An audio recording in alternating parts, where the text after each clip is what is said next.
On July 14th, 2026, our community celebrated America's 250th Independence Anniversary at the Charcoal Corral in Perry, New York, featuring music by Folk of the Road, Kelly's Old Timers, and the Alexander Firemen's Band.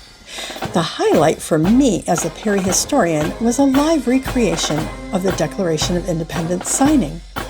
Corral owner Rick Stefanon coordinated with Wolcott Farms of Warsaw, New York, using their horses to pull the replica stagecoach, which normally sits in the mini Gulf area.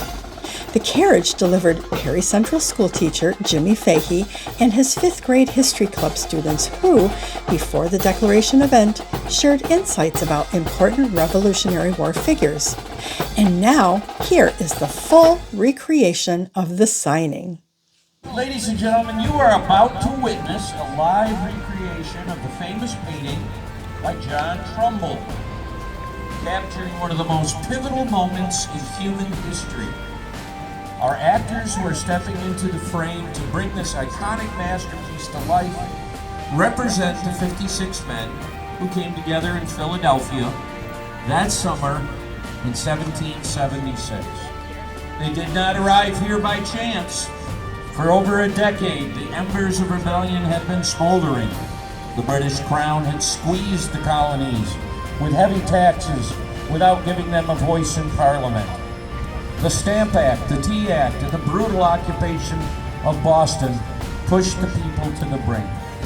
Then the breaking point came on a chilly April morning in 1775.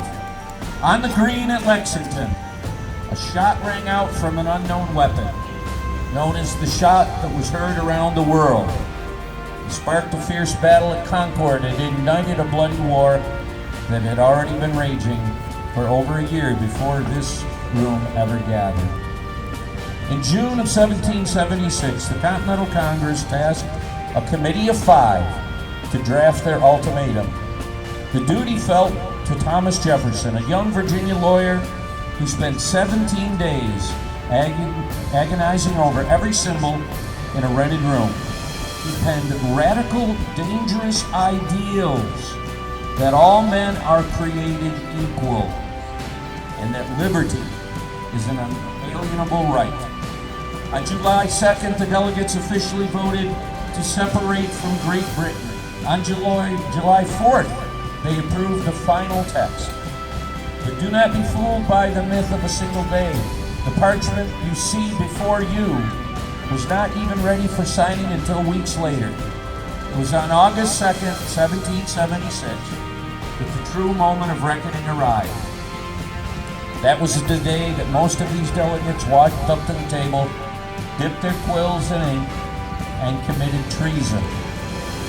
Today you will see women stepping into the light to portray some of these historical figures.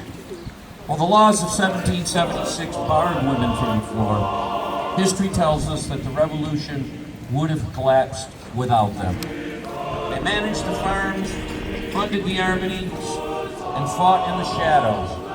By stepping into the painting today, they reclaim a piece of the foundational story that they helped to build. One by one, they signed.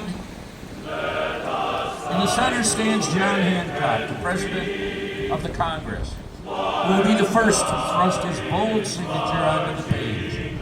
Legend says so large that King George could read it without his spectacles. They are signing their names to a death warrant. If George Washington's Continental Army fails in the field, every person represented in this room will hang from the British gallows. They know the cost. They are risking their lives, their fortunes, and their sacred honor. Watch now as they have taken their places. See the canvas of history come alive. For in this very breath, the empire crumbles. The colony dies, and a nation is born.